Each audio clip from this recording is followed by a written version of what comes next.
vient tout droit de l'Auvergne. Il a bien voulu répondre à ma demande lorsque je lui ai dit qu'on recherchait quelqu'un pour parler sur la paix. Et donc, Michel est très sensible à ce sujet. Donc, il nous a rejoint aujourd'hui. Donc, il est également administrateur de l'UBF, l'Union bouddhiste de France, anciennement représentant des bouddhistes d'Europe, au Conseil de l'Europe à Strasbourg. Il est également président du groupe international, interculturel et interconvictionnel. Voilà, je vous présente aussi la locale de l'étape, comme on dit dans le Tour de France, Anne Dahan, présidente de l'association Rencontre avec l'Islam. Une association angevine locale qui existe depuis 8 ans maintenant et qui œuvre pour une meilleure connaissance de la religion musulmane, de sa culture, auprès du grand public. Chers amis, on m'a demandé de parler de la paix avec quelques incises en lien avec le bouddhisme. Je vais m'y efforcer avec vous et devant vous. J'ai intitulé, comme vous le voyez à l'écran, mon intervention « La paix, un défi au-delà du silence des armes ». Et c'est de ça que j'aimerais réfléchir avec vous pendant ces quelques minutes. Et quand il restera 6-7 minutes, vous me faites signe. Voilà. Je tiens tout de suite à vous dire, avant de commencer mon propos, que j'ai fourni aux organisateurs le texte de mon intervention et que compte tenu du temps qui nous est imparti aux uns et aux autres, je n'aurai pas le temps de tout dire. Donc, vous avez l'intégralité du texte de mon intervention avec une très large bibliographie qui est à votre disposition. Je ne sais pas trop comment, mais enfin, les gens sauront vous le dire. En tout cas, voilà, donc ne soyez pas inquiets. Le nom de l'association, Association Paix, Action, Spiritualité, dit tout de suite ce dont il s'agit. La spiritualité et l'action sont des facteurs de paix. Soit, nous allons nous en occuper. Je vous ai dit que je m'exprime devant vous comme bouddhiste. Je tiens, et ça rebondit sur les propos de mon voisin Christian, je tiens à vous rappeler que le Bouddha a vécu il y a 2600 ans en Inde, que son enseignement a conquis à l'époque l'ensemble de l'Inde, puis a migré vers le sud-est asiatique, c'est-à-dire vers des rivages extrêmement chauds, n'est-ce pas, au bord de l'océan. Et son message, son enseignement a également migré vers la Chine. Ça a donné le Chan chinois, la forme chinoise du bouddhisme.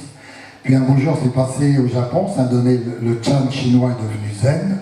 Ça, tout le monde a entendu parler, c'est pas l'inquiétude. Et puis il y a eu un troisième mouvement de migration de son enseignement qui a contourné le massif himalayen et qui est arrivé au Tibet. Et donc vous voyez bien que depuis les hauts plateaux du Tibet jusqu'au rivage étouffant en bordure des océans, le même message est passé partout, mais que, évidemment, il a été interprété et actionné de façon différente. C'est la raison pour laquelle, devant vous, je ne vous donne pas le point de vue bouddhiste, mais le point de vue d'un bouddhiste, avec beaucoup de modestie. 2 citations du Bouddha pour commencer. Conformez-vous, je crois que c'est la suivante, voilà. Conformez-vous aux règles et conditions des lieux où vous vivez, à l'époque où vous vivez. Pour le dire autrement, soyez congruents avec votre contemporanéité, dans la mesure où, éthiquement, c'est recevable. Et la deuxième citation, tout comme un orfèvre commence par tester son or en le fondant tout d'abord, puis en le coupant et en le grattant, les sages acceptent mes enseignements après les avoir totalement examinés et pas simplement par dévotion envers moi. C'est une injonction à la responsabilité, si je peux le dire en quelques mots. Et ces 2 éléments vont nous guider. Je vous propose d'ores et déjà de voir comment on peut les articuler avec notre monde contemporain qui effectivement nous offre énormément de défis pour ce 21e siècle. Je viens d'employer le mot d'éthique. Je rappelle ici en passant la définition de Gilles Deleuze. être à la hauteur de ce qui vous arrive. Donc vous voyez que aussi bien avec l'enseignement du Bouddha d'il y a très longtemps jusqu'à Gilles Deleuze contemporain, la question c'est comment on fait pour manier la contemporanéité dans la paix et la paix dans la contemporanéité. Des études récentes montrent que, enfin en tout cas indiquent que le monde est beaucoup moins violent qu'il n'a été. Il y a moins de conflits armés, il y a moins d'homicides. Bon, le nombre d'études et la diversité de ces études fait que je leur donne crédit. Nonobstant, nul ne peut contester que les violences économiques, sociales, psychologiques, professionnelles atteignent un universalisme sans précédent. Je rappelle juste pour mémoire qu'une des révolutions silencieuses du XXe siècle, ça a été la révolution managériale. Alors, la paix. La paix vient à son origine dans le mot pax, hein, le fait de passer une convention. Ah non, on n'en est pas là. Oui, mais ça va. La paix, donc, on nous dit, c'est passer une convention entre deux parties belligérantes. La paix désigne la concorde, la tranquillité régnant dans les rapports entre deux ou plusieurs personnes. Et voilà, c'est ce que j'ai mis au tableau, les dictionnaires anglais et allemands disent la même chose. Donc moi, ce que je retiens dans cette histoire-là, c'est le fait que la paix, c'est la quiétude, c'est le traité qui met des organes importants, des organes politiques, qui les met en paix les uns avec les autres. La quiétude ou la tranquillité caractérise une certaine ambiance au-delà du silence des armes. Ce sont des modalités tout à fait importantes qui permettent de retrouver ce que j'appellerais une insouciance relative. On perd l'insouciance au fil des années, on en a tous ici l'expérience. Néanmoins, quand on regarde par rapport à des normes qui s'ajoutent, par rapport à des réglementations qui s'ajoutent, on se dit souvent qu'on était plus insouciant il y a quelques années en arrière, même si on avait déjà acquis de la maturité. Et d'une certaine manière, il en va de la paix comme de la santé. Quand c'est là, on ne s'en rend pas compte. Et quand ça commence à un peu être déstabilisé, on ressent un manque, quelque chose qui doit être réglé. Et c'est une des raisons pour lesquelles nous sommes là. Dans le transparent suivant, je vous ai proposé, vous le retrouvez sur le papier que j'ai écrit, un halo sémantique de la paix, avec un certain nombre de mots, n'est-ce pas, qui se retrouvent là, la convention, l'entente, la fraternité, la sérénité, etc. Je n'y insiste pas plus que ça. Et à ce stade de la réflexion sur le concept de paix, on peut légitimement se demander si la paix est un absolu ou quelque chose de relatif. Je ne vais pas approfondir cette question ici maintenant. La seule chose, c'est qu'on a déjà une partie de la réponse quand on pense à cette locution qui consiste à dire « la paix armée ». En résumé, la paix est un état de concorde régnant au sein d'un groupe humain, quelle que soit sa taille. Cette concorde inclut le silence des armes, la sécurité en tant qu'absence de danger, la sécurité en tant qu'absence de danger et la sûreté qui marque la garantie d'absence de danger. Et c'est une situation donc de paix tout à fait propice à l'exercice responsable des libertés, que ce soit les libertés individuelles ou les libertés collectives, et qui permet l'émancipation. Et je rappelle juste pour mémoire que l'émancipation, l'étymologie nous dit libérer de l'autorité paternelle. Donc d'être en situation d'exercer ses responsabilités. Pour autant, la paix n'est pas uniquement la face opposée de la guerre, hein, et je voudrais établir une petite distinction en quelques instants entre la confrontation et l'affrontement. Confrontation, c'est un dialogue avec des arguments et qui sont des arguments divergents, voire des arguments carrément opposés les uns aux autres. C'est difficile une confrontation. Un ami me disait, on ne sort jamais inentamé d'une confrontation. Mais ça présente un avantage extraordinaire, la confrontation, c'est que ça oblige, si chacun est honnête, ça oblige à aller plus profond en soi pour trouver au bout du bout des arguments encore plus précis, encore plus exacts de ses propres convictions. Donc, la confrontation, c'est un exercice difficile, mais c'est un exercice qui s'effectue dans la non-violence, c'est-à-dire en deçà du seuil de violence. Alors que l'affrontement, c'est au contraire la caractéristique d'aller vers une adversité violente, qu'elle soit verbale, physique ou psychologique. Donc tout ça pour dire que je pose que la conflictualité et la confrontation des convictions fait partie du processus de paix.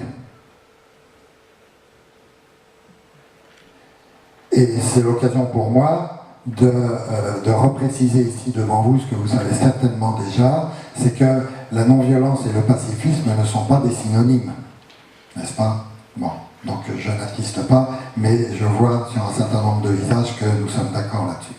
Voilà donc en quelques mots ce que je voulais vous dire en ce qui concerne la paix. Évidemment, quand on traite d'un mot, d'un concept, il faut regarder son antonyme, c'est-à-dire en l'occurrence la violence. Et là, j'aime bien dire que la plupart des philosophies, des religions et d'une manière générale, la plupart des mouvements de pensée posent que la paix est première et que la violence lui est seconde.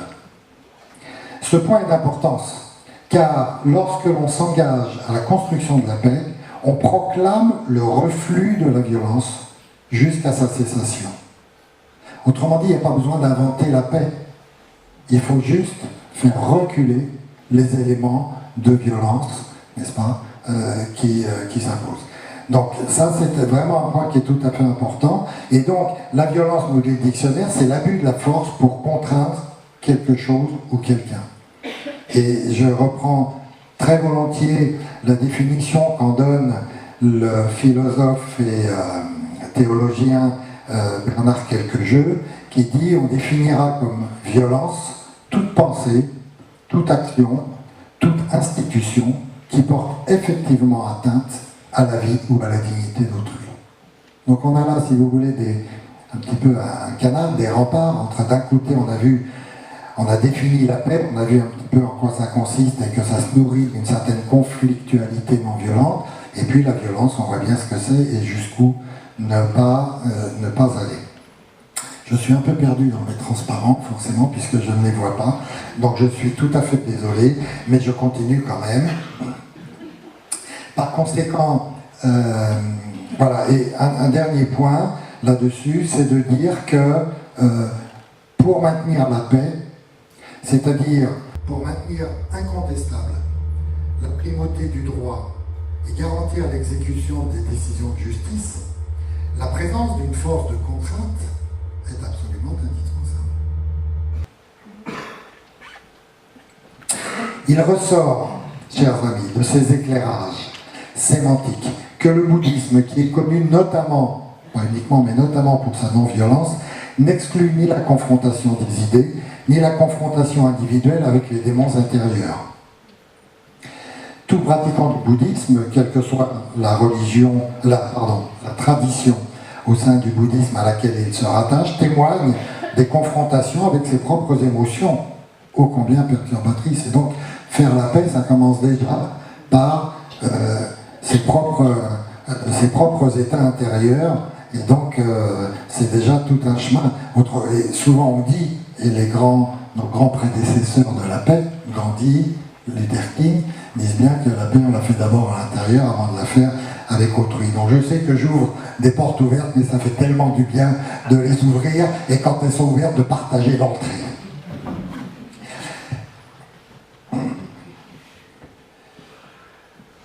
Notre monde contemporain, j'ai parlé des défis contemporains en entrée, on va essayer de trouver un transparent qui dise la phrase « les obstacles ». Vas-y, passe les transparents encore.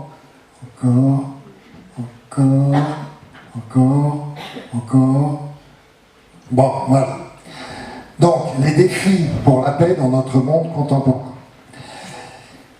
Dans le dédale d'incertitudes et de mutations que nous subissons, nombreux sont ceux qui peinent à comprendre les phénomènes à l'œuvre. J'ai essayé d'en regrouper quelques-uns. Le premier, le climat. Je n'insiste pas, tout le monde est au courant et chacun a ses informations sur la question.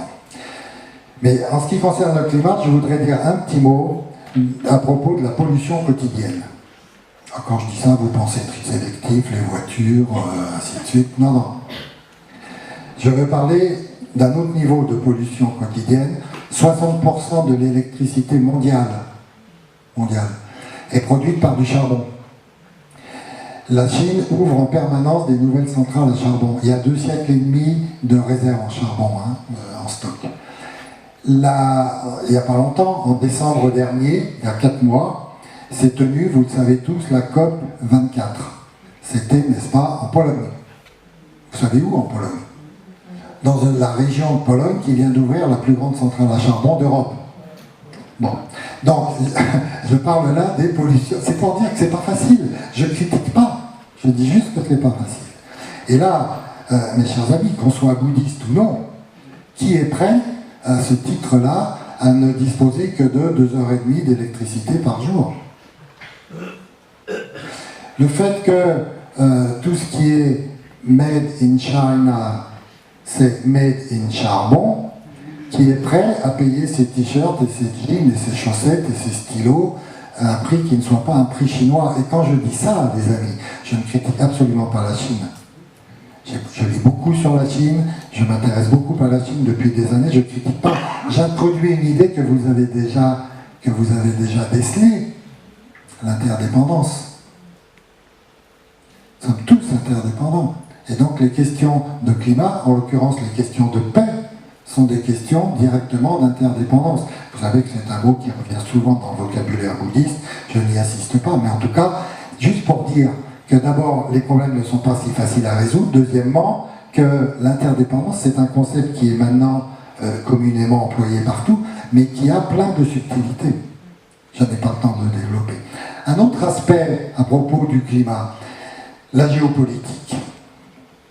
De tout temps, les États ont pratiqué de la géopolitique pour s'approprier des ressources naturelles. Aujourd'hui, le manque d'eau, la déplétion des stocks de pétrole, la déplétion des stocks de cuivre, de phosphate pour les agricultures, les États cherchent de nouveau à s'approprier des réserves, ce qu'il en reste. Mais il se trouve qu'il y a quelque chose de très nouveau aussi, c'est que la géopolitique n'est plus l'exclusivité des États-nations. Les capitales, les grandes capitales, Paris, Londres, New York, tout ce que vous voulez, tout cela ont leur propre géopolitique. Les villes moins importantes que les capitales ont également leur propre géopolitique. Je parle là de, je ne sais plus, la convention d'Amsterdam de 2016 ou quelque chose comme ça. Le cognac a sa propre géopolitique, etc. Les GAFAM ont leur propre géopolitique. Mais ce sont des réalités. Donc le monde a cette diversité-là, cette conflictualité interne, et avec tout ça, il faut faire la paix, et il faut faire face aux défis en question. Donc ce sont ce que j'appelle des obstacles à la paix. Sur le transparent suivant, voilà. Le transparent suivant montre une carte, la carte des pays qui sont membres du Conseil de l'Europe. Et j'ai tracé, avec la maladresse qui convient, un trait rouge qui traverse du nord au sud.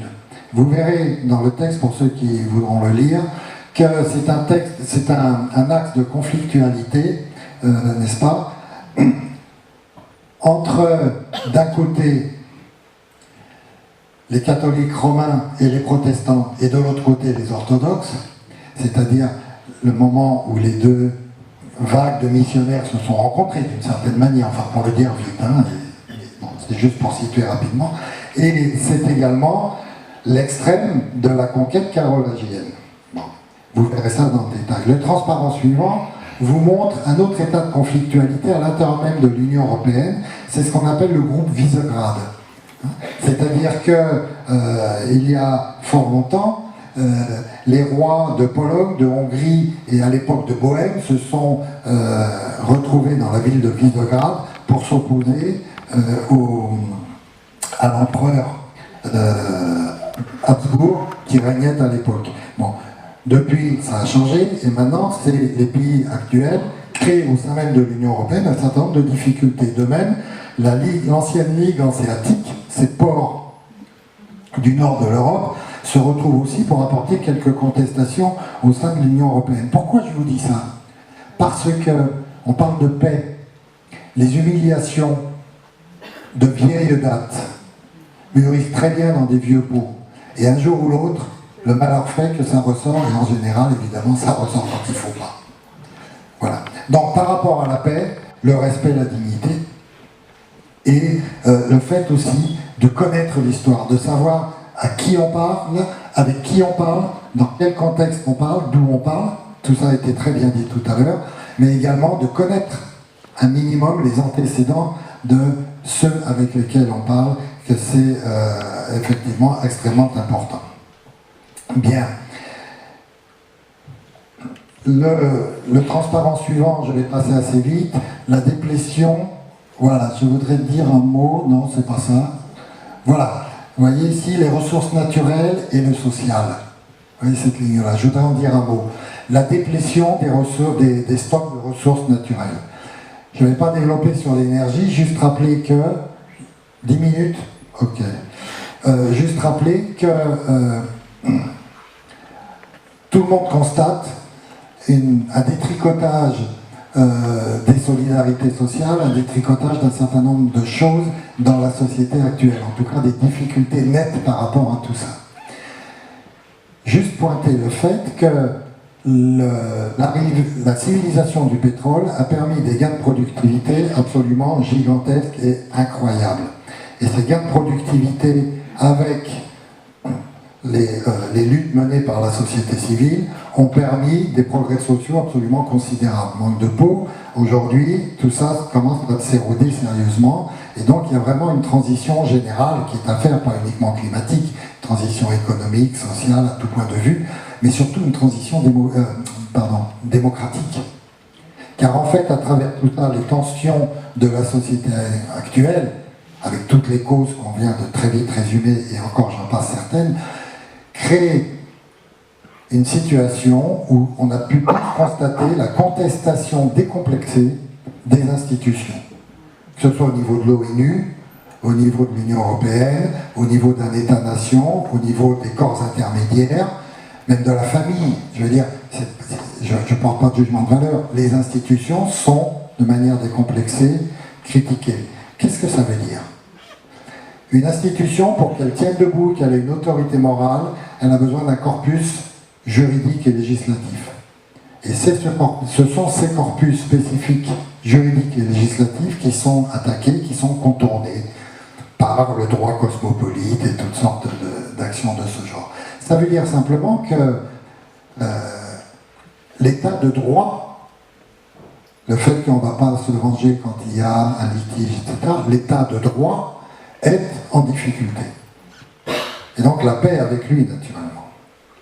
Par conséquent, voilà des défis contemporains auxquels nous sommes confrontés. Évidemment, à ça, j'ajoute rapidement, pour être dans le temps, les questions des défis technologiques, hein, la gouvernance algorithmique, le droit dirigé par les algorithmes, on vient de l'évoquer, et le capitalisme de surveillance.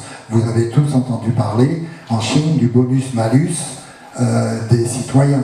Hein, les gens sont observés, etc., etc. Bon, donc ça, ce sont les obstacles, les difficultés contemporaines pour construire un port qui s'opposent à la paix.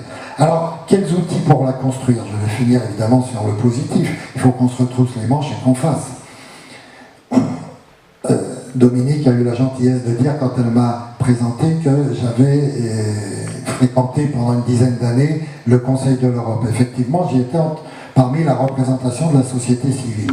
Et au bout de 10 ans de cette activité, j'ai la profonde conviction que la plupart des défis seront relevés à des échelles modestes par la société civile en lien avec les élus de terrain de proximité. Ça, c'est ma conviction. Bon, je suis capable de la défendre. Toujours est-il, au niveau de la société civile, comment faire pour œuvrer à la paix dans un contexte qui n'est pas des plus facilitants? D'abord, je pense l'information. S'informer avec un I majuscule, par le journal télévisé. S'informer. Et informer autour de soi. La deuxième chose, c'est l'éducation. Je passe vite, c'est pas de la théorie, je le fais sur le terrain, avec d'autres. L'éducation. L'éducation, c'est la porte d'entrée à la déconstruction des préjugés, des stéréotypes. Si je porte un regard bouddhiste sur l'éducation, je dirais qu'elle favorise grandement le développement du discernement et à travers lui, l'analyse, la réflexion d'ordre épistémologique dont nos sociétés contemporaines sont gravement dépourvues. Ensuite, je voudrais dire un mot sur l'interconvictionnalité. Je fais partie d'une petite association qui promeut depuis une dizaine d'années ce néologisme d'interconvictionnalité. En deux mots, nous sommes dans une société globalisée. Cette société globalisée, elle voit cohabiter en son sein toutes les religions, toutes les tendances intra-religieuses de chacune des religions, tous les mouvements de pensée, toutes les philosophies, bref, tout le monde cohabite, qu'on le veuille ou non. Et donc, dans cette association, nous promouvons, 4 minutes, nous promouvons le fait que le dialogue interreligieux est absolument indispensable. Je répète, le dialogue interreligieux est absolument indispensable, mais qu'il n'est plus suffisant, qu'il doit être augmenté par la rencontre interconvictionnelle, que l'ensemble des convictions doivent être considérées à même niveau. Je passe les détails, vous les aurez dans mon texte. Nous avons rédigé une proposition de charte européenne d'interconvictionnalité. Ça veut dire que ça englobe la laïcité, ça va au-delà de la laïcité, ça s'adresse à l'ensemble des pays d'Europe, notamment les pays qui ne connaissent pas la laïcité telle que nous la pratiquons. Je ne dis pas qu'ils ne sont pas sécularisés. Voilà. Et le tout dernier point dans les outils pour œuvrer à la paix dans ce contexte difficile, c'est une initiative que, je m'excuse de parler à la première personne, mais que j'ai eu l'idée de lancer dans le territoire d'hyper-ruralité où nous vivons avec mon épouse. Maintenant, je commence à agréger une petite équipe et des élus locaux pour mettre en place dans ce territoire d'hyper-ruralité une transition agricole, technologique, industrielle, sociale, économique, bref, une transition démocratique. Je n'entre pas dans les détails, vous les aurez sur le papier que j'ai remis aux organisateurs, mais voilà, tout ça c'est possible. La question c'est de s'engager à son échelle. Ça nous a été dit déjà un petit peu par Christian tout à l'heure. La question c'est de s'engager sur le terrain, chacun à son échelle, là où on se trouve. Pour conclure, les axes de construction de la paix en temps incertain existent. J'ai essayé d'en donner 2 ou 3. Quels que soient les processus que chacun choisisse, il importe de se mobiliser avec détermination à l'échelle où nous sommes. Et tout ceci est en totale congruence avec, notamment, pas uniquement, mais avec les enseignements du Bouddha. Non pas tant dans la perspective moralisante consistant à faire le bien pour le bien, mais plus profondément parce que les enseignements en question énoncent 3 grands principes majeurs: l'interdépendance, on l'a évoqué, l'impermanence. Imaginez les personnes qui décèdent depuis 2-3 ans et qui sont quasi centenaires. Vous imaginez l'impermanence qu'elles ont vécue depuis la traction à cheval à l'époque de la guerre de 14 jusque maintenant les objets connectés et l'homme connecté. Voilà, l'impermanence. Et puis le dernier grand point aussi, c'est le fait que tous les phénomènes sont tous composés, donc interdépendants. Autrement dit, nous sommes tous liés, chacun avec sa personnalité, son mode de vie, son lieu de vie. Mais donc, la question pour lutter pour que la paix soit, que la concorde soit, c'est de faire ensemble, là où on est, ensemble avec le cœur ouvert, comme ça a été dit tout à l'heure. Et je termine avec, tant pis on laisse tomber le transparent, avec 2 citations. La première citation attribué à Edmund Burke, qui consiste à dire « Le mal ne triomphe que par la démission des gens de bien ». Et ça résonne directement avec cette injonction de paix « Soyez le changement que vous voulez voir dans le monde ». Je vous remercie pour votre attention.